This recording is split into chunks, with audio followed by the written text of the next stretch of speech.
Salam sejahtera Bapak Ibu, seluruh jemaat GCC maupun simpatisan dimanapun Anda berada. Di Indonesia maupun di luar negeri. Karena link YouTube kami bisa dijangkau di seluruh dunia. Dan khususnya kepada hamba-hamba Tuhan dengan segala kerinduan, kehormatan, dan kerendahan hati, saya mengundang Bapak Ibu untuk bisa belajar topik yang sangat menarik, menantang, yang bertema Allah Esa. Nah, topik ini kami pancarkan melalui link YouTube kami, Bible Teaching Ministry. Satu link YouTube yang khusus memuat pengajaran-pengajaran Alkitab. Karena itu Bapak Ibu bisa temukan ratusan video pengajaran Alkitab dengan topik-topik yang menarik. Banyak doktrin-doktrin yang saya kupas di sini.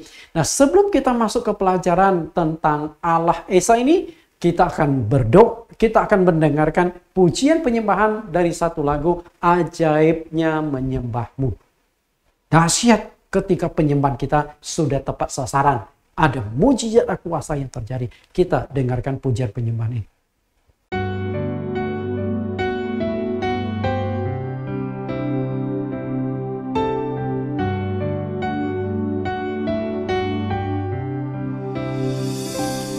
Di tengah kegoncangan, ku percaya padamu, bahwa dari dalam badai sekalipun kau dapat menjawabku.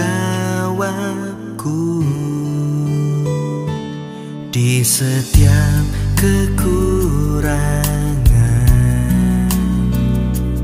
ku percaya padamu,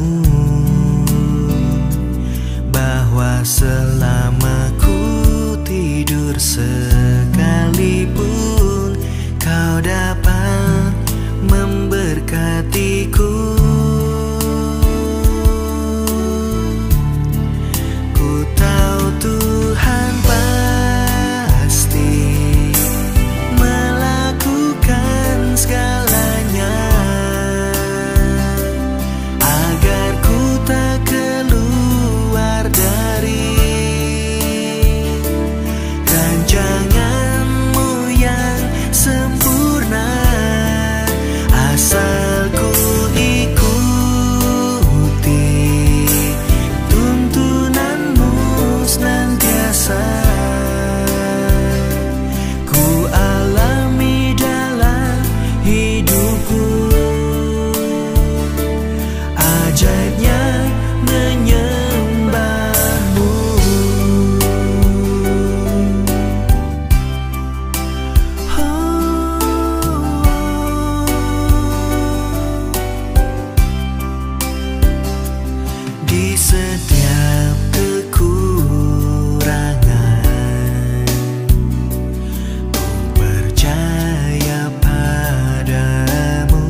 Bapak Ibu, kita sudah mendengarkan pujian penyembahan, lagu yang begitu menguatkan inspirasi yang ditulis oleh rekan saya, Pendeta Jonathan Prawira. Seorang hamba Tuhan yang sangat kreatif. Kita akan masuk dalam doa sebelum kita mendengarkan firman Tuhan. Di dalam nama Tuhan Yesus Kristus kami berdoa. Terima kasih Tuhan, Engkau tetap menyertai memimpin kami.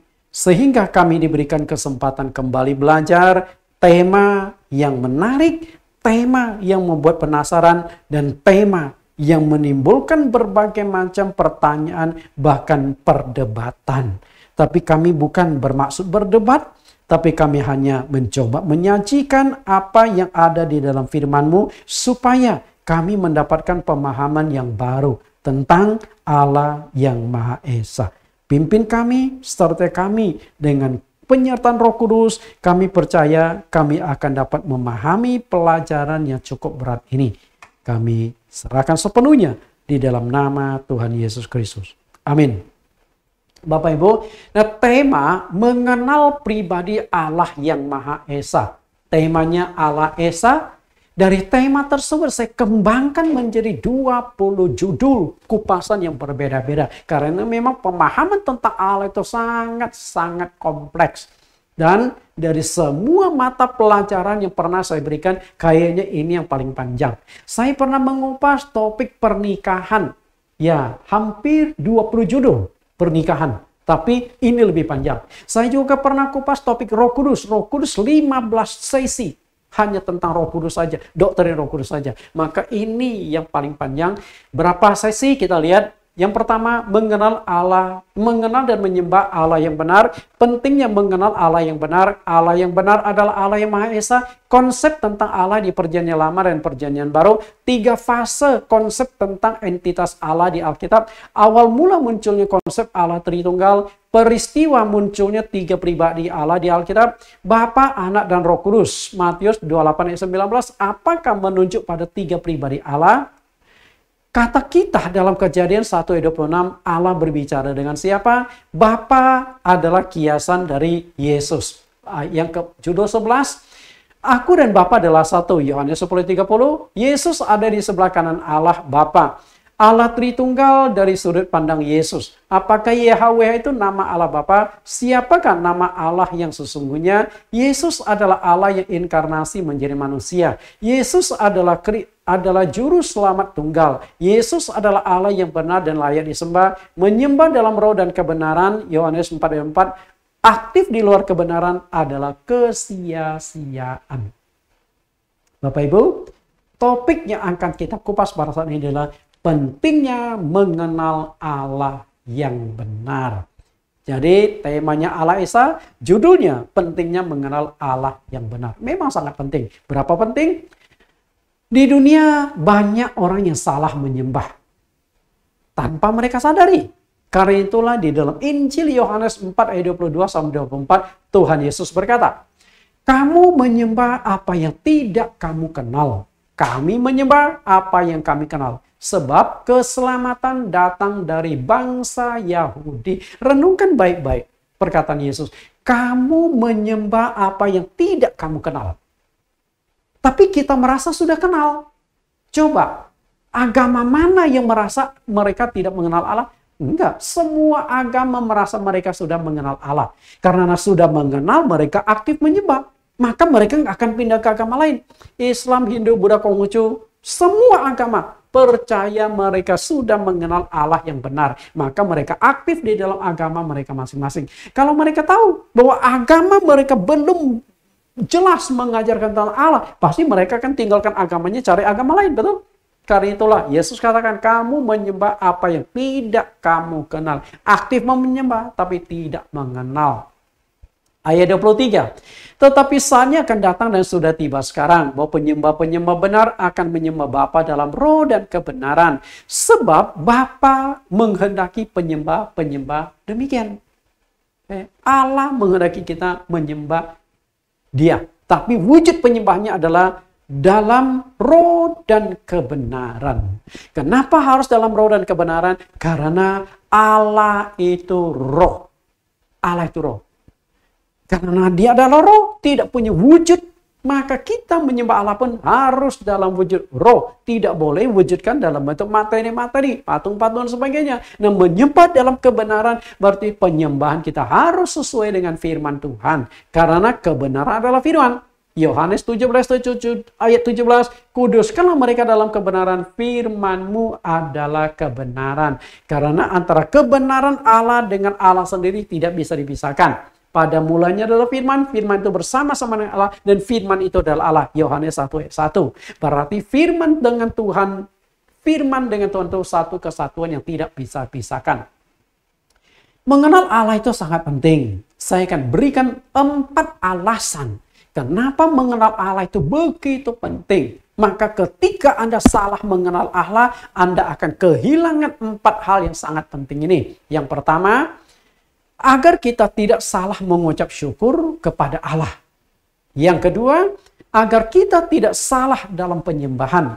Yang ketiga, agar kita bisa merasakan kasih dan kuasa Tuhan. Dan yang keempat, agar kita diselamatkan masuk ke dalam kerajaan Allah. Kita akan kupas 4 poin ini dalam topik yang satu ini. Kita bahas yang pertama, supaya kita tidak salah mengucap syukur. Manusia yang punya etika adalah manusia yang bisa bersyukur. Apapun juga. Ketika kita diberikan sesuatu, kita harus berterima kasih kepada orang yang memberikannya kepada kita. Di bumi ini hanya ada satu pencipta. Hanya ada satu pencipta. Yesaya 45 ayat 5 sampai 7.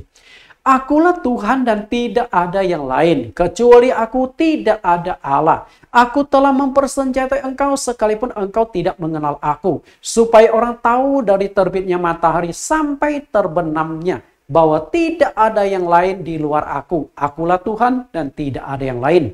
Yang menjadikan terang dan menciptakan gelap. Yang menjadikan nasib mujur dan menciptakan nasib malang. Akulah Tuhan yang membuat semuanya itu. Perhatikan di sini. Tidak ada yang lain di luar aku. Akulah Tuhan. Artinya dia satu-satunya Tuhan yang menciptakan gelap, menciptakan terang. Oke? Dari terbitnya matahari sampai terbenamnya, artinya dia yang menciptakan matahari, menciptakan alam semesta. Walaupun kita tidak mengenal dia, dia tetap Allah. Artinya adalah kita mengenal Allah atau tidak, dia tetap Allah. Kita menyembah dia atau tidak, dia tetap Allah. Bukan berarti ada manusia baru dia jadi Allah. Enggak. Kalau presiden enggak akan bisa jadi presiden kalau tidak ada yang memilih. Kalau tidak ada manusia, nggak bisa jadi presiden. Masa presiden memimpin diri sendiri? Nggak bisa. Tapi Allah tidak demikian. Tanpa manusia, dia tetap Allah. Tanpa manusia yang menyembah dia, dia tetap Allah yang maha kuasa. Tidak terbatas. Berarti manusia membutuhkan Allah. Bukan sebaliknya. Kalau manusia membutuhkan Allah, maka manusia yang harus mencari mengenal Allah. Secara umum, Sang Pencipta tidak pernah membedakan suku, agama, ras, golongan, dan status sosial seseorang dalam memelihara kehidupan semua manusia. Karena semuanya dari ciptaan Tuhan. Kisah Rasul 14 ayat 16-17. Dalam zaman yang lampau, Allah membiarkan semua bangsa menuruti jalannya masing-masing. Namun ia bukan tidak menyatakan dirinya dengan berbagai-bagai kebajikan. Yaitu dengan menurunkan hujan dari langit dan dengan memberikan musim-musim subur bagi kamu. Ia memuaskan hatimu dengan makanan dan kegembiraan. Perhatikan kata ini, menurunkan hujan dari langit. Nah, apakah yang diturunkan hujan dari langit itu hanya orang yang percaya Tuhan? Kan enggak. Percaya atau tidak, semua didapatkan air. Enggak mungkin dong orang yang percaya Tuhan, hujan. Sebelahnya orang ateis, enggak turun hujan. Jadi hujan lokal. Enggak mungkin. Di sini orang yang percaya Tuhan dengan ateis sama-sama menikmati hujan. Orang baik, orang jahat sama-sama menikmati hujan. Nah, ketika kita diberkati oleh Tuhan, diberikan air minum, apakah kita bersyukur, berterima kasih atau tidak? Nah, saya akan buat simulasi begini. Oke. Di sini Indonesia ada 6 agama.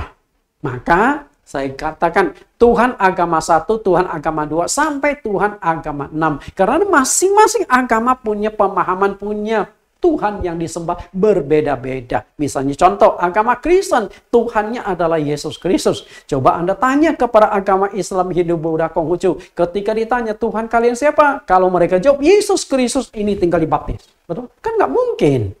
Nah, simulasinya ada begini. Air. Katakanlah Tuhan di agama nomor 5 yang mengaruniakan berkat, yang memberikan makanan minuman kepada kita. Nah, setelah Anda nikmati, Anda bersyukur. Lalu yang bersyukur, Anda bersyukurnya di Tuhan di agama 2. Kira-kira Tuhan yang di agama 5 merasa Anda sudah bersyukur atau tidak? Menurut saya tidak. Okay?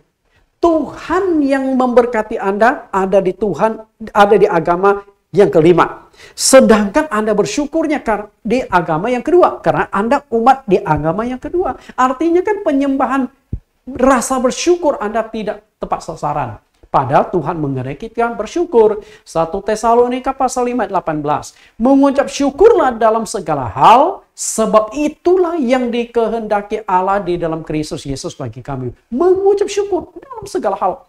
Engkau nikmati 1 gelas air bersyukur. Terima kasih Tuhan, Engkau sudah berkati. Aku masih bisa minum air ini. Tapi Tuhan mana yang Anda ucapkan syukur? Ketika Anda salah ucapkan syukur, Tuhan yang sudah mengaruniakan minuman kepada Anda tidak merasa bersyukur. Tapi kalau sudah tepat, maka Tuhan akan berkati Anda. Karena Anda tipe orang yang bisa bersyukur. Tipe orang yang bisa berterima kasih. Nah, kalau orang yang bisa berterima kasih, saya percaya pasti diberkati Tuhan berlimpah-limpah. Yang kedua, jadi ketika engkau tidak mengenal Allah, pasti engkau salah bersyukur. Salah berterima kasih. Oke, yang kedua. Supaya kita tidak salah dalam penyembahan. Jadi menyembah Allah harus mengenal Allah. Ketika tidak mengenal Allah, engkau pasti salah dalam penyembahan. Manusia menyembah Allah sebagai Sang Pencipta adalah yang seharusnya. Dan memang Sang Pencipta juga menghendaki manusia ciptaan itu menyembah Dia. Karena Allah yang menciptakan manusia di dunia menghendaki manusia mencari Dia, mengenal Dia, dan menyembah Dia. Saat ini di dunia dihuni sekitar 8 miliar manusia yang terbagi menjadi 200 negara. Dari 200 negara, 8 miliar manusia terbagi menjadi 3 kelompok keyakinan. Dan semua itu diciptakan oleh Allah, yaitu ateis, penyembah Allah jamak, dan penyembah Allah tunggal. Nah, semuanya itu diciptakan oleh Allah yang sama. Nah, Sang Pencipta ini menghendaki manusia itu mencari Dia, manusia mengenal Dia, dan manusia menyembah Dia. Itu diungkapkan Rasul Paulus di dalam Kisah Rasul 17 ayat 26 sampai 29. Kita lihat ayat 26. Dari satu orang saja ia telah menjadikan semua bangsa dan umat manusia untuk mendiami seluruh muka bumi, dan ia telah menentukan musim-musim bagi mereka dan batas-batas kediaman mereka. Kita lihat dari satu orang. Artinya dari satu Tuhan, Dia menciptakan semua manusia. 8 miliar manusia itu berasal dari satu orang ini. Yang dimaksudkan di sini adalah Adam. Kenapa disebut satu orang? Padahal Allah menciptakan 2 orang selain Adam dan Hawa. Karena Adam diciptakan dari tanah, Hawa diciptakan dari tulang rusuk Adam. Bukan diciptakan dari tanah. Kalau Adam diciptakan dari tanah, Hawa diciptakan dari tanah, maka ayat ini jadi keliru. Bukan satu tapi 2 orang.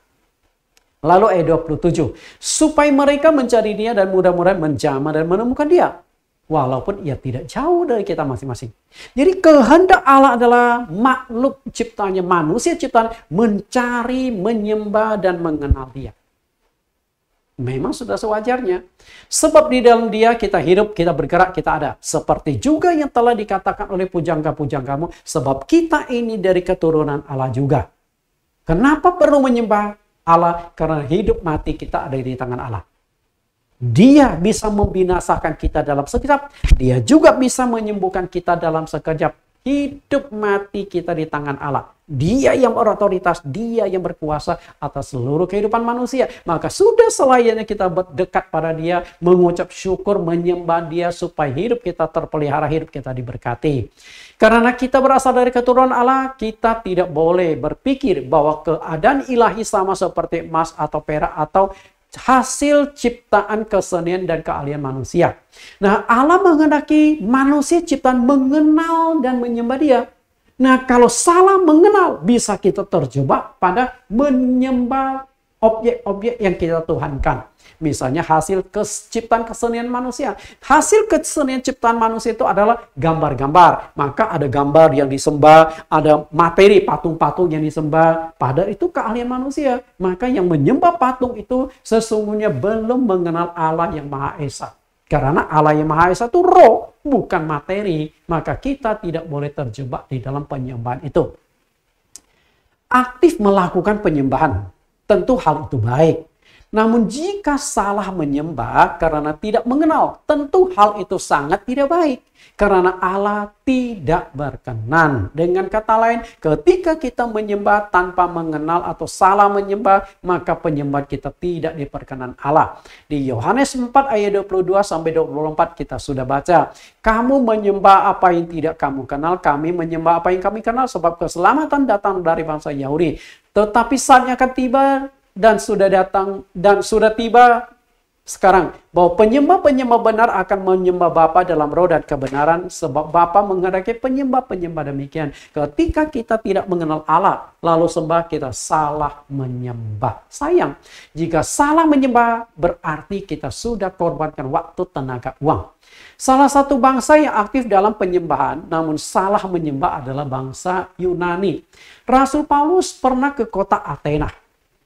Di dalam penginjilannya ke kota Athena, ibu kota Yunani saat itu.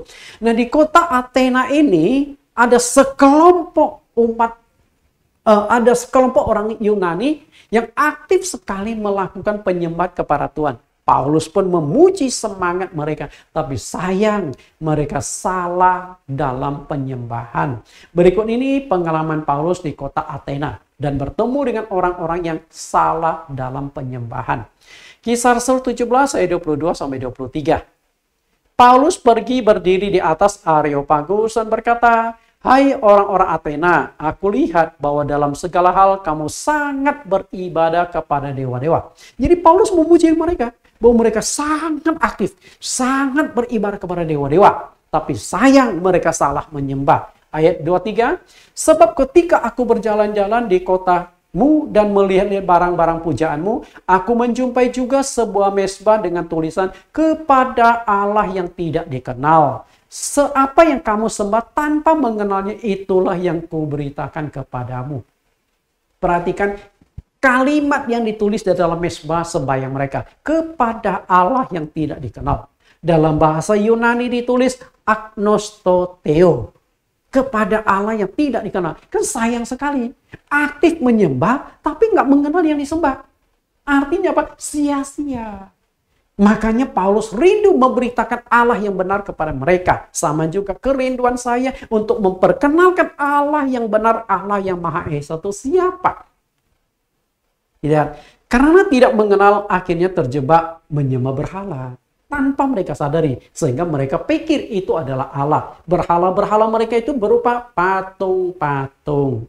Kisah Rasul 17 ayat 26, sementara Paulus menantikan mereka di Athena, sangat sedih hatinya karena melihat bahwa kota itu penuh dengan patung-patung berhala.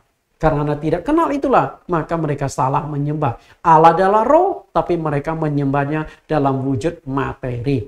Jika salah dalam penyembahan, maka akan menjadi sia-sia. Karena itulah Tuhan Yesus pernah berkata di dalam Matius pasal 15 ayat 8 sampai 9, bangsa ini memuliakan aku dengan bibirnya. Artinya secara bibir, secara rupa luar aktif memuji, menyembah Allah, tapi sayang tidak mengenal. Padahal hatinya jauh daripadaku, percuma mereka beribadah kepadaku, sedangkan ajaran yang mereka ajarkan adalah perintah manusia. Tidak mengenal Allah, percuma beribadah kepadaku. Bapak Ibu, dalam beribadah, Anda harus mengorbankan 3 hal yang sangat penting. Korban yang pertama, korban waktu. Sekali ibadah, berapa waktu yang dibutuhkan? Minimum 4 jam, betul? 2 jam itu pasti ada di gereja. Selesai makan kan tidak selesai ibadah kan tidak bubar kan. Nah, kalau di gereja saya di Hotel 6 Center, pengurus gereja saya itu ya cukup kreatif. Selesai ibadah, kami ada makan bersama-sama. Ya, kalau panitia sediakan makanan besar, ya kita bisa makan nasi, sayur. Kalau enggak, makannya snack. Oke, intinya setelah bubar masih bisa kumpul bersama-sama, bisa kongko saling mempererat persaudaraan. Nah, belum hitung perjalanan. Saya punya jemaat. Kebetulan gereja saya di Hotel 6 Center di Jakarta Pusat, jemaat saya ada yang dari Bekasi, ada yang dari Tangerang di Modern Land, ada yang dari Cipondoh, semuanya berkumpul di sini. Bahkan ada yang dari Cibubur. Bayangkan Bapak Ibu, jauh-jauh. Nah, untuk bisa mencapai perjalanan dari jauh-jauh, saya punya jemaat yang dari Cibubur itu namanya,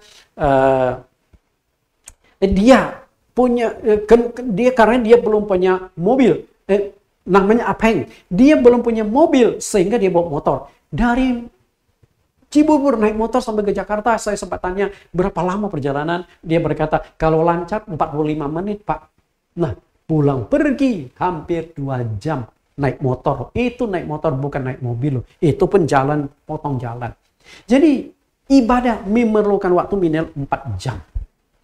Kemudian korban yang pertama, tenaga. Dengarkan firman Tuhan 2 jam. Capek nggak? Capek. Kalau Anda sudah capek, sebentar kan Anda geser kanan, geser kiri. Betul, karena sudah capek. Sedangkan orang yang di belakang Anda kepingin melihat layar supaya bisa melihat teksnya, kepingin melihat wajah pendetanya yang ganteng, akhirnya kan ikut geser. Anda ke kanan, dia ke kiri. Anda ke kiri, dia ke kanan. Supaya badan Anda tidak menghalangi pandangan dia. Lama-lama di belakang kan jengkel. Ini orang penyakit ambenya lagi kambuh kali ya. Padahal Anda tidak punya amben. Tapi karena sudah lelah duduk, jadi korban tenaga. Dan satu lagi adalah korban uang. Uang kan perlu biaya transportasi, perlu persembahan, betul? Kolektor. Nah, 3 pengorbanan itu menjadi sia-sia ketika Anda tidak mengenal Allah dengan benar. Sayang sekali.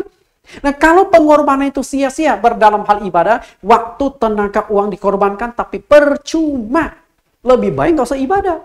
Betul? Makanya penting sekali mengenal Allah dengan tepat supaya penyembahan ibadah kita tidak sia-sia. Itu alasan kedua. Alasan ketiga, agar kita bisa merasakan kasih dan kuasa Tuhan. Untuk bisa merasakan kasih dan kuasa Tuhan, engkau harus mengenal Tuhan dengan baik. Kalau engkau tidak mengenal Tuhan dengan baik, maka engkau tidak akan merasakan kasih dan kuasa Tuhan. Ibaratnya tuh begini, katakanlah ini ada colokan listrik. Colokan listrik ini ada 10 lubang. Ternyata colokan listrik 10 lubang ini, 9 lubang tuh rusak. Hanya 1 lubang yang masih aktif. Artinya ketika engkau colokkan di lubang pertama, tidak ada listrik yang mengalir. Kedua, kebetulan lubang yang aktif itu ada di nomor 5.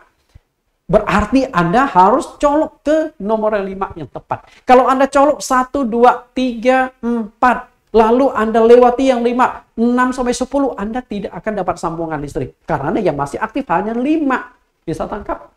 Nah, sama juga penyembahan kita kepada Allah. Ketika kita menyembah Allah tapi tidak mengenal Allah, bagaimana kita bisa merasakan kuasa Allah mengalir, berkat Allah mengalir dalam kehidupan kita? Kita lihat ada satu peristiwa.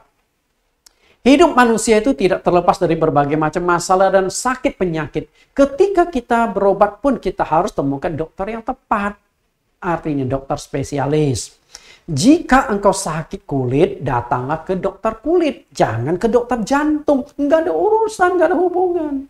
Engkau sakit kulit, datangnya ke dokter mata. Nah, ini kan nggak tepat, salah alamat.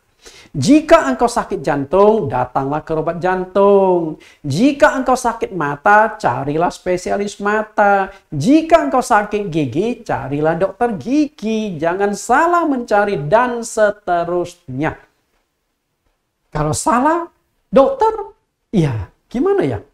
Engkau sakit gigi, datangnya ke dokter jantung. Dokter jantung emang bisa operasi gigi Anda. Nah, akibatnya kan begini. Kenapa orang yang mau disuntik ini lari kabur? Karena salah dokter. Di mana salahnya? Coba Anda lihat tabung tabung suntiknya dengan badan orang itu. Lebih gede tabung suntik dari badan orang itu. Kaburlah.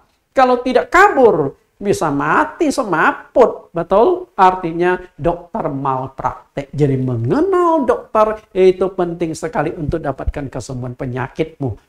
Demikian pula mengenal Allah. Allah sanggup menyembuhkan penyakit apapun.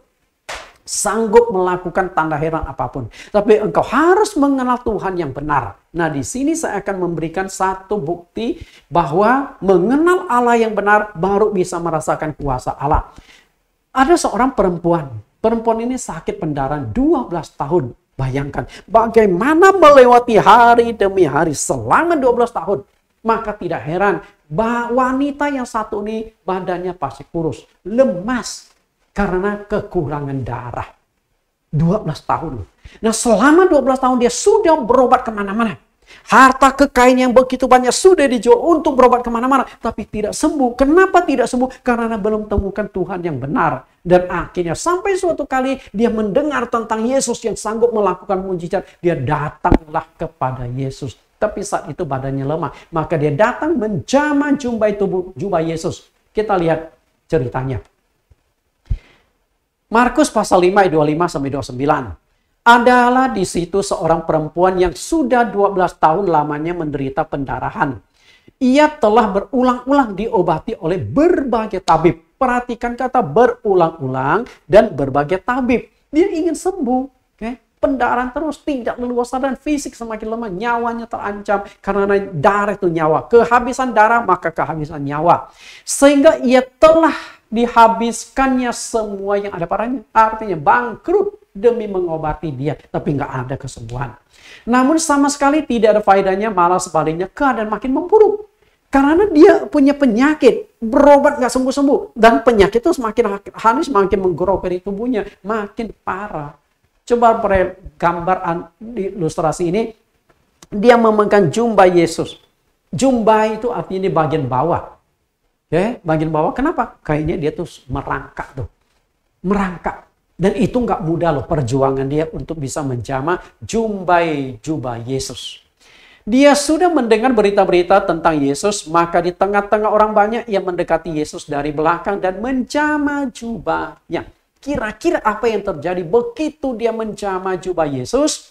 Sebab katanya, asalku jamah saja jubahnya, aku akan sembuh. Itu iman dia. Dan iman dia ternyata membuat dia sembuh. Ayat 29, seketika itu juga berhentilah pendarahannya dan ia merasa bahwa badannya sudah sembuh dari penyakit. Dahsyat nggak Bapak Ibu?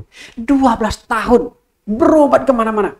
Dan saya yakin bukan hanya tabib. Jika dia mendengar ada Tuhan yang bisa menyembuhkan agama lain, dia juga datang. Tapi tetap nggak sembuh. Sampai bertemu Yesus. Begitu jamah jubah Yesus, penyakitnya sembuh total, berhenti pendarahannya.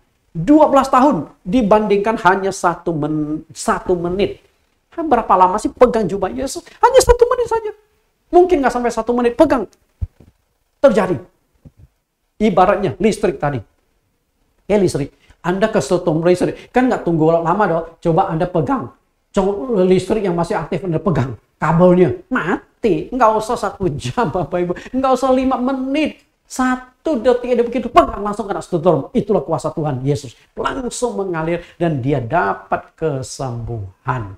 Jadi mengenal Allah akan membuat kita menemukan kuasa Allah. Diberkati. Terkoneksi. Kita lihat ini bayangan. Ingin merasakan kuasa Tuhan, ibarat bayangan Petrus yang bisa menyembuhkan ketika orang sakit kena bayangan itu. Artinya harus tepat sasaran. Jadi, waktu Petrus melakukan pelayanan, ternyata dia disertai kuasa Tuhan. Bayangannya bisa menyembuhkan orang. Kita lihat Kisah Rasul 5, 15, 16. Bahkan mereka membawa orang-orang sakit keluar ke jalan raya dan membaringkannya di atas balai-balai dan tilam, supaya apabila Petrus lewat setidak-tidaknya bayangannya mengenai seorang dari mereka. Dan juga orang banyak dari kota-kota sekitar Yerusalem datang berduyun-duyun serta membawa orang-orang yang sakit dan orang-orang yang diganggu roh-jahat, dan mereka semua disembuhkan. Dahsyat, dahsyat. Rasul Petrus yang memiliki kuasa yang luar biasa. Jadi waktu dia berjalan, Lihat bayangannya. Jadi orang saking hebatnya kuasa Petrus, maka orang yang nggak tahu ide dari siapa. Karena untuk dekati Petrus, mendapatkan jamahan Petrus ditumpangnya tangan, kan nggak mungkin. Begitu banyak orang yang mengeruni Petrus, sehingga timbul ide. Yaudah, kita percaya ini orang sakti. Bayangan saja kita dapatkan. Jadi orang dibaringkan sepanjang perjalanan. Di mana bayangan Petrus ketika dia lewat, kena bayangan, orang itu sembuh. Penyakitnya sembuh, kerasukan setan kabur. Bayangkan, bayangan bisa menyembuhkan orang. Berarti kalau tidak kena bayangan Petrus, penyakitnya nggak sembuh. Jadi perlu sekali hubungan. Ketika engkau mengenal Allah, hubungan dengan Allah jadi kena, maka mujizat akan terjadi dalam hidupmu. Nah, hubungan dengan Tuhan, ingin merasakan kuasa Tuhan, merasakan penghiburan Tuhan, itu ibarat kita telepon. Ibarat kita telepon. Oke, terkoneksi atau tidak. Misalnya, nomor telepon. Di sini nomor teleponnya 686868696. Jadi ada berapa angka? 1, 2, 3, 4, 8 angka, 9 angka. Oke, 9 angka. Nomor teleponnya itu 10 angka. Tapi Anda sudah menekan tepat 9 angka. 9 angka sudah tepat. Hanya satu nomor yang salah. Kira-kira Anda tersambung nggak dengan orang yang Anda ajak bicara? Begitu ada suara, halo.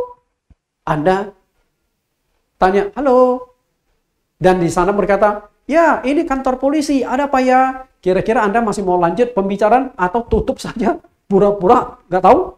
Saya yakin kita langsung mati telepon itu. Karena Anda tuju mau telepon pacar Anda, tapi salah nomor ke kantor polisi. Nah, kenapa? Karena salah nomor. Satu kurang, nomornya angka 9 di ujungnya. Jadi Bapak Ibu yang saya kasihi, perlu nomor yang tepat. Nah, ini adalah angka saya punya Zoom. Jadi saya suka mengajari Zoom 68686969. Matius 11 ayat 28. Marilah kepadaku semua yang letih lesu dan beban berat, aku akan memberi kelegaan kepadamu. Yesus tawarkan. Siapapun juga yang sakit penyakit, punya beban berat, punya kesulitan, datang kepada dia. Dia sanggup menyelesaikan masalah. Tapi masalah harus datang. Tapi kalau engkau tidak mengenal, bagaimana engkau datang? Sama seperti engkau untuk dapatkan kesembuhan dokter, engkau yang harus datang kepada dokter. Tapi dokternya juga harus benar. Sakit mata datangnya ke dokter jantung. Nah, ini kan nggak tepat, salah dokter. Nah, Yesus itu ibarat dokter. Kita harus kenal dia, harus datang kepada dia, baru mujizat itu terjadi. Permasalahannya adalah, apakah Anda sudah kenal dan sudah temukan Tuhan yang benar atau belum? Kalau Anda belum kenal, engkau belum temukan Tuhan yang benar, bagaimana kuasa Tuhan bisa mengalir di dalam hidupmu? Bagaimana mujizat bisa terjadi di dalam hidupmu? Jelas tidak akan terjadi. Itulah Bapak Ibu.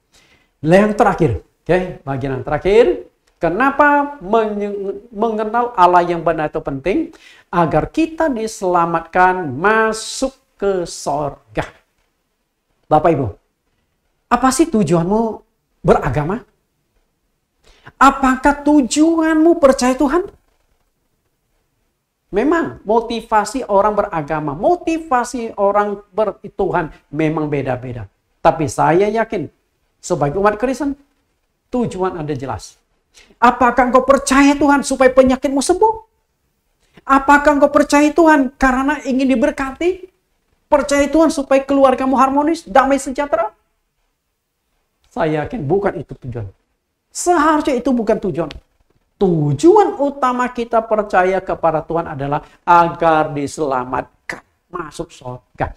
Jika tujuan kita percaya kepada Tuhan supaya kita diberkati, menjadi kaya raya. Orang ateis yang tidak percaya Tuhan juga banyak kaya raya. Nggak percaya Tuhan dia kaya raya. Kalau gitu, untuk apa percaya Tuhan? Lalu kita percaya Tuhan supaya penyakit kita disembuhkan. Bapak Ibu, banyak dokter ateis. Pintar-pintar dokter yang ateis, yang berobat itu adalah orang yang percaya kepada dia. Yang dokter yang tidak percaya Tuhan, yang berobat kepada dia itu banyak pendeta-pendeta. Mau ngomong apa? Karena itu tujuan utama kita percaya pada Tuhan terutama Tuhan Yesus adalah ingin diselamatkan. Kita diberkati, bonus. Penyakit kita disembuhkan, bonus. Keluarga kita harmonis sampai sejarah, bonus. Jadi bonus jangan dijadikan tujuan utama. Bonus tetap bonus, dapat oke, nggak dapat oke. Tetapi keselamatan itu menjadi tujuan utama, harus kita dapatkan. Kalau keselamatan kita tidak dapatkan, sia-sialah kita percaya kepada Tuhan. Hidup manusia di dunia penuh dengan penderitaan. Itu adalah satu fakta. Hidup manusia di dunia penuh dengan penderitaan. Ribuan tahun yang lampau, Nabi Musa sudah mengungkapkan bahwa hidup manusia di dunia itu penuh dengan penderitaan. Kita lihat Mazmur 90 ayat yang ke-10. Ini adalah satu lukisan dari Nabi Musa bahwa memang hidup manusia di dunia itu penuh dengan penderitaan. Mazmur 90 ayat 10. Masa hidup kami 70 tahun dan jika kuat kami kuat 80 tahun. Dan kebanggaannya adalah kesukaran dan penderitaan sebab berlalunya buru-buru dan kami melayang lenyap. Perhatikan perkataan dari Musa. Yang menulis kitab Mazmur itu banyak orang. Tapi Mazmur 90 yang tulis itu adalah Nabi Musa. Dari kecil Nabi Musa itu sudah menghadapi penderitaan. Karena saat itu negaranya dijajah oleh bangsa Mesir. Dan Firaun di zaman itu mengeluarkan satu aturan yang sangat keras, sangat kejam. Setiap anak laki-laki Ibrani yang lahir harus dibuang ke Sungai Nil. Pembunuhan massal. Musa pun sempat dihanyutkan di Sungai Nil. Untunglah diselamatkan, bahkan menjadi anak dari putri Firaun. Kita lihat masa hidup kami 70 dan jika kuat 80 tahun adalah satu lukisan hidup manusia itu sangat singkat. Singkat, sehari-sehari berlalu tidak terasa oleh kita. Kemudian, dan kebanggaannya adalah kesukaran dan penderitaan sebab berlalunya buru-buru dan kami melayang lenyap. Artinya adalah hidup manusia itu penuh penderitaan. 70, 80 tahun apa yang paling menonjol, yang paling dibanggakan dalam hidup manusia? Kesukaran dan penderitaan. Dengan kata lain, hidup manusia penuh dengan kesulitan dan penderitaan. Lalu melayang lenyap, artinya sia-sia, hilang. Datang dengan tangan kosong, akan kembali juga dengan tangan kosong. Apa yang kita dapatkan tidak bisa kita bawa. Saya buatkan sebuah skema tentang hidup manusia berdasarkan Mazmur 90 ayat 10 yang dikatakan oleh Musa tadi. Mazmur 90 ayat 10. Hidup manusia diawali seperti sebuah garis. Awal dari garis ini adalah lahir, akhir dari garis ini adalah kematian. Lahir maupun mati. Karena itu lahir ada, kemudian kita isi dengan usia kita. 10, 20, 30, kemudian 60 sampai 80. Usia di sini saya ambil dari ayat tadi. Masa hidup kami 70, kalau kuat 80 tahun. Tapi saya membedakan dengan warna. Perhatikan warna. Warna hijau, warna kuning, dan warna merah. Kenapa saya buat demikian? Ini hanya sebuah filosofi. Warna tahun 10-30 masih hijau. Artinya masih jauh dari kematian. Kemudian tahun 40-60 sudah lampu kuning. Hati-hati. Sampai 70-80 sudah lampu merah. Sudah harus mempersiapkan diri menghadapi Sang Pencipta. Tapi bukan berarti umur 70-80 pasti mati, enggak. Musa sendiri berumur 120 tahun baru mati. Ini hanya sebuah permainan filosofi. Di atasnya saya berikan tanda tanya semua. Artinya, engkau bisa lewati 10 tahun, bisa lewati 20 tahun enggak. Bisa lewati usia 20 tahun, bisa lewati usia 30 tahun tidak. Dan seterusnya. Karena apa? Setiap saat kita bisa mati. Peti mayat dibuat untuk orang mati, bukan untuk orang tua. Dan semua orang bisa mati. Seorang ahli filsafat dari Jerman namanya Martin Heidegger mengatakan, kelahiran adalah awal perjalanan menuju kematian. Jadi begitu kita lahir, suka tidak suka Anda sedang berjalan menuju satu titik yang disebut kematian. Nah, setelah mati, kemudian awal hidup manusia adalah penuh penderitaan. Seperti Mazmur 90 ayat 10 tadi. Lahir adalah air mata, mati juga air mata. Penuh dengan penderitaan.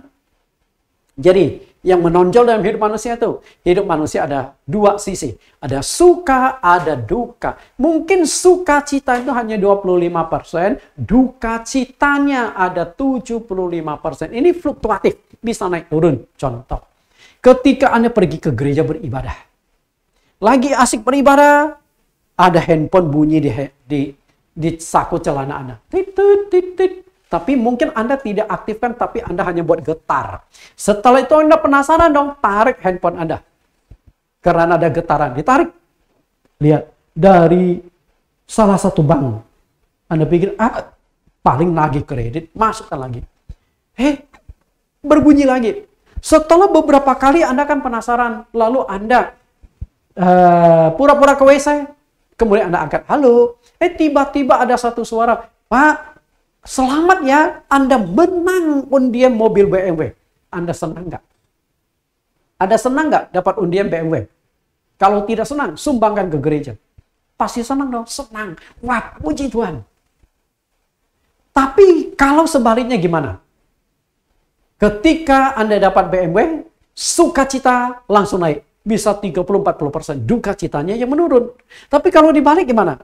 Anda ibadah nih. Selesai ibadah, Anda lagi menuju ke tempat parkiran, bawa kunci mobil, sampai sana. Mobilnya nggak ada. Hanya ada bekas ban mobil. Reaksi Anda gimana? Sukacita pasti menurun, duka cita pasti naik. Otomatis. Nggak mungkin Anda berkata, puji Tuhan, mobilku hilang. Betul? Sudah saatnya asuransi. Kan nggak begitu. Tetap sedih. Jadi fluktuatif. Intinya adalah lahir air mata, mati air mata. Artinya awal dan akhir hidup manusia adalah air mata. Dengan kata lain, hidup di dunia ini penuh penderitaan. Nah, setelah kita meninggal, bukan habis perkara. Ada dua tempat yang akan dituju. Kalau tidak sorga, neraka. Pilihan ada di tangan Anda. Karena setelah mati masih harus menghadapi penghakiman. Ibrani 9 ayat yang ke-27. Ibrani 9 ayat 27. Dan sama seperti manusia ditetapkan untuk mati hanya satu kali saja dan sesudah itu dihakimi. Mati satu kali. Artinya tidak ada kesempatan kedua. Hanya ada satu nyawa. Jangan sampai sebelum mengenal Allah yang benar, nyawa Anda sudah diambil dari bumi. Berusahalah mengenal Allah yang benar supaya engkau diselamatkan. Karena ada penghakiman setelah kematian. Untuk urusan keselamatan, Anda tidak boleh main-main. Karena taruhannya adalah api neraka. Tidak ada gunanya engkau sukses di dunia. Tidak ada gunanya engkau kaya di dunia. Tidak ada gunanya engkau nikmati hidup di dunia. Kaya, sukses, badan sehat, keluarga bahagia, anak-anak berbakti. Tidak ada gunanya semuanya itu karena hanya bersifat sementara. Setelah engkau mati, harus masuk ke neraka. Karena itu, engkau harus benar-benar mengenal Allah yang benar. Supaya engkau diselamatkan. Hosea 4 ayat 6. Umatku binasa karena tidak mengenal Allah. Karena engkaulah yang menolak pengenalan itu, maka aku menolak engkau menjadi imamku. Dan karena engkau melupakan pengajaran Allahmu, maka aku juga akan melupakan anak-anakmu. Umat Tuhan masih bisa binasa. Kenapa? Karena umat Tuhan tidak menjamin dia mengenal Tuhan dengan baik. Karena itulah pengenalan kepada Tuhan sangat penting. Supaya kita tidak binasa. Karena jika kita tidak mengenal Allah, pasti salah sembah. Jika kita tidak mengenal Allah, maka petunjuk Allah yang benar ini tentang keselamatan kita tidak dapatkan. Karena kita tidak mengenal Allah yang benar. Maka mengenal Allah yang benar itu betapa pentingnya agar kita diselamatkan. Dan pengenalan itu hanya bisa kita dapatkan lewat pengajaran-pengajaran firman Tuhan. Makanya saya lebih suka mengajar daripada berkhotbah. Kita hanya punya satu nyawa. Kita hanya punya satu kesempatan saja. Karena setelah kita mati, kita akan dihakimi. Dan hanya ada satu nyawa, hanya ada satu kesempatan. Jangan sampai kesempatan ini hilang, sebelum engkau meninggal, engkau sudah harus temukan Allah yang benar itu siapa, agar engkau diselamatkan. Karena kita tidak tahu hidup kita berapa panjang. Maka Musa kembali mengatakan, tadi kita sudah baca Mazmur 90 ayat 10, lalu di ayat 12 Musa katakan, ajarlah kami menghitung hari-hari kami sedemikian, hingga kami peroleh hati yang bijaksana. Hitunglah hari-harimu. Bagaimana menghitung hari-hari? Sederhana. Kita hitunglah satu hari. Satu hari 24 jam. 8 jam itu tidur, istirahat katanya. Tidur yang sehat 8 jam. Nah kemudian sisa 8 jam engkau bekerja. Karena peraturan pemerintah waktu kerja ada 8 jam. 16 jam sudah hilang. Sisa 8 jam. 8 jam engkau mau pakai untuk apa? Perjalanan. Pulang pergi. Bisa 1-2 jam. Oke? Berarti sisa 6 jam. Belum termasuk Anda mandi sehari. Ya 2 kali. 2 kali sekali mandi berapa lama? Setengah jam. Hilang 1 jam. Sisa 5 jam. Belum makan. Ini tinggal makan. Sehari makan 3 kali. Butuh waktu berapa lama? Kemudian masih berbagai macam kegiatan. Masih ada waktu nggak untuk nonton sinetron? Film drakor, drama Korea. Itu menarik, itu betul? Mana lebih menarik? Dengarkan firman Tuhan atau drakor? Lebih menarik mana? Lebih menarik mana? Dengarkan khotbah beribadah gereja atau jalan-jalan di mall? Karena waktu jalan di mall sudah nggak ada.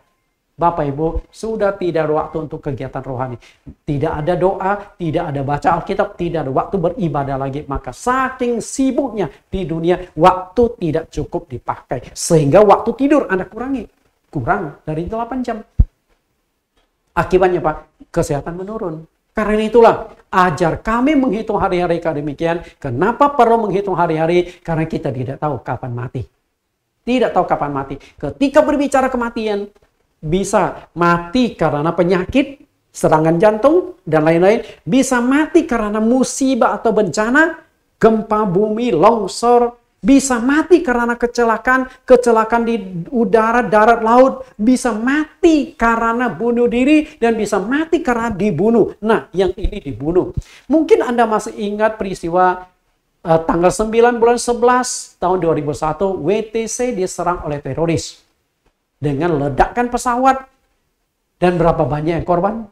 3.000-an orang mati di gedung WTC yang runtuh itu. Pengkhotbah 8 ayat 8. Tiada seorang pun berkuasa menahan angin dan tiada seorang pun berkuasa atas hari kematian. Tak ada istirahat dalam peperangan dan kefasikan tidak melepaskan orang yang melakukannya. Tidak ada seorang pun berkuasa atas hari kematian. Kalau hari kematian bisa diketahui 3.000 orang yang ada di gedung WTC, saya yakin tidak ada satupun yang masuk kantor hari itu. Kosong. Jadi ketika pesawat diledakkan, runtuh, silahkan runtuh. Nggak ada satu penyawa yang melayang. Tapi kan nggak tahu. 3.000 orang. Dan Amerika itu negara Kristen. Berapa banyak orang Kristen yang mati di sana tertimbun. Karena itulah tidak ada seorang pun yang tahu kapan mati. Pengkhotbah 9:12. Karena manusia tidak mengetahui waktunya. Perhatikan gambar ini. Memang gambar ini agak sadis. Saya ambil cuplikan dari sebuah film. Oke. Film Destination. Seperti ikan yang tertangkap dalam jala yang mencelakakan dan seperti burung yang tertangkap dalam jerat, begitulah anak-anak manusia terjerat pada waktu yang malang kalau hal itu menimpa mereka secara tiba-tiba. Perhatikan, tiba-tiba keran jatuh dari atas menimpa orang itu, bonyok, gepeng, mati. Kita pun bisa setiap saat. Karena itu sebelum kita mati, temukan Tuhan yang benar. Sebelum mati, aktif menyembah Tuhan yang benar. Karena itulah semua agama menawarkan konsep keselamatan karena percaya adanya Tuhan. Namun hanya agama yang mengenal Allah yang benar yang bisa menjamin keselamatan umatnya. Menjamin keselamatan umatnya untuk masuk surga. Nah, apakah Allah yang Maha Esa atau satu itu akan mendirikan banyak agama dan kepercayaan berbeda-beda di dunia? Jawabannya adalah tidak. Jika Allah itu hanya ada satu, maka hanya ada satu agama yang diberikan oleh Allah. Ketika Anda tidak mengenal agama mana yang diberikan Allah untuk memperoleh keselamatan, Anda akan terjebak. Ketika manusia salah menyembah, maka yang disembah bukan lagi Tuhan, melainkan suatu objek yang dituhankan. Dan di dunia ini banyak sekali orang yang salah menyembah tanpa mereka sadari. Saat ini penduduk bumi ada 8 miliar, terbagi orang ateis, orang jamak, orang penyembah Allah tunggal. Nah, agama dan kepercayaan banyak muncul di dunia. Siapa yang mendirikan?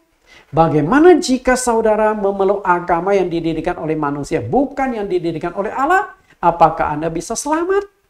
Karena Anda mengikuti agama bukan dari Allah, Anda tidak akan selamat. Di dunia 3 agama penyembah Allah Esa. Oke, katakanlah begini. Penganut agama-agama ini, agama non-Kristen yang tidak percaya Tuhan Yesus, mereka yakin nggak selamat?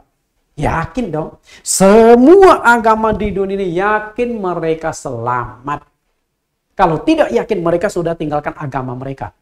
Tapi ketika dihadapkan dengan ayat Alkitab ini, Yohanes 14 ayat 6, kata Yesus kepadanya, "Akulah jalan dan kebenaran dan hidup. Tidak ada seorang pun yang datang kepada Bapa kalau tidak melalui aku." Masih ada jalan lain?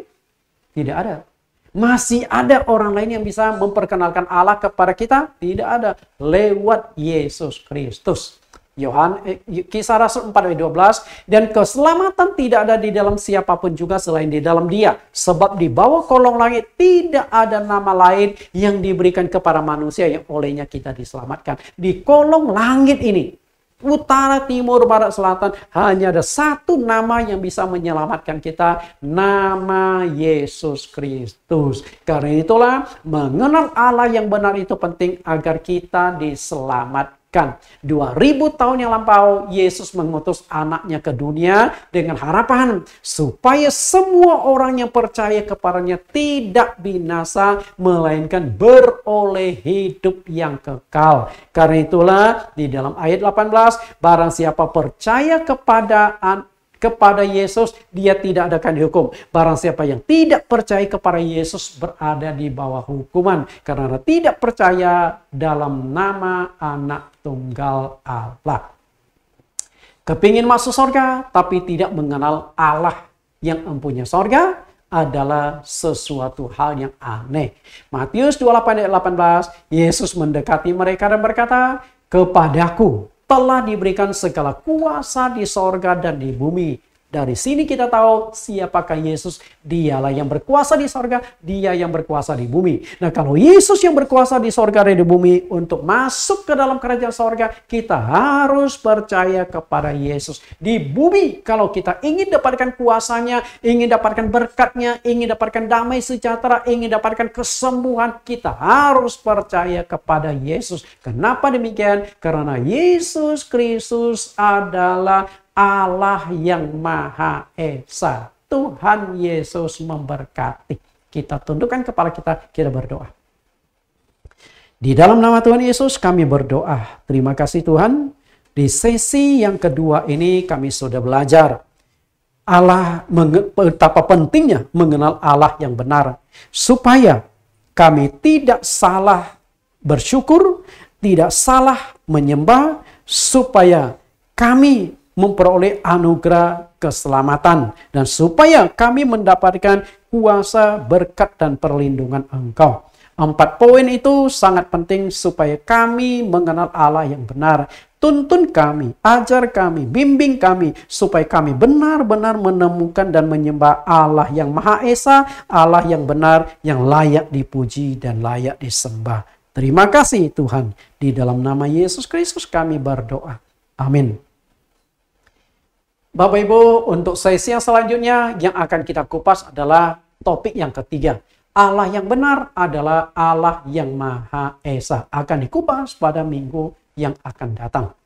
Kita nikmati satu pujian terakhir, mujizat itu nyata. Perempuan pendarahan 12 tahun mengalami mujizat Tuhan setelah dia mengenal Tuhan yang benar. Demikian pula kalau engkau ingin merasakan kuasa Tuhan, jamahan Tuhan, berkat Tuhan, engkau harus mengenal Tuhan yang benar. Kita nikmati lagu ini.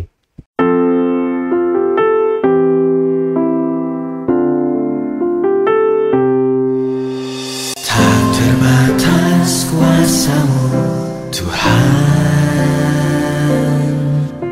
Semua dapat Kau lakukan. Apa yang kelihatan mustahil bagiku, itu sangat mungkin bagimu. Di saat ku tak berdaya, kuasa-Mu yang sempurna. Ketika ku percaya, mujizat itu nyata. Bukan karena kekuatan, namun Roh-Mu ya Tuhan. Ketika ku berdoa, mujizat itu nyata. Tak terbatas kuasa-Mu, Tuhan. Semua dapat Kau lakukan. Apa yang kelihatan mustahil bagiku, itu sangat mungkin bagimu. Di saat ku tak berdaya, kuasa-Mu yang sempurna. Ketika ku percaya, mujizat itu nyata.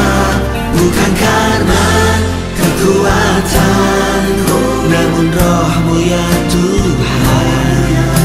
Ketika ku berdoa, mujizat itu nyata. Mujizat itu dekat di mulutku, dan ku hidup oleh percaya.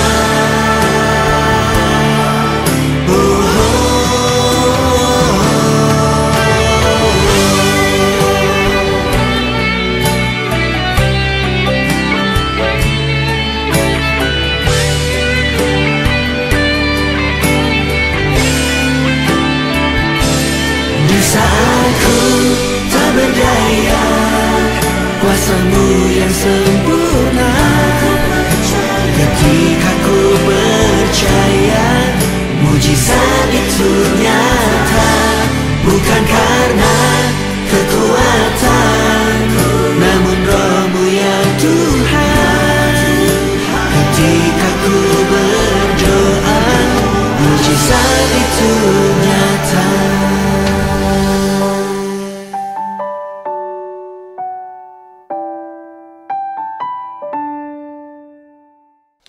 Bapak Ibu, mahasiswa teologi, ITAI, Institut Teologi Allah Esa. Setiap kali Anda ikut pelajaran ini, Anda diwajibkan untuk mengisi 10 pertanyaan untuk setiap topiknya. Setelah Anda isi, Anda kembalikan.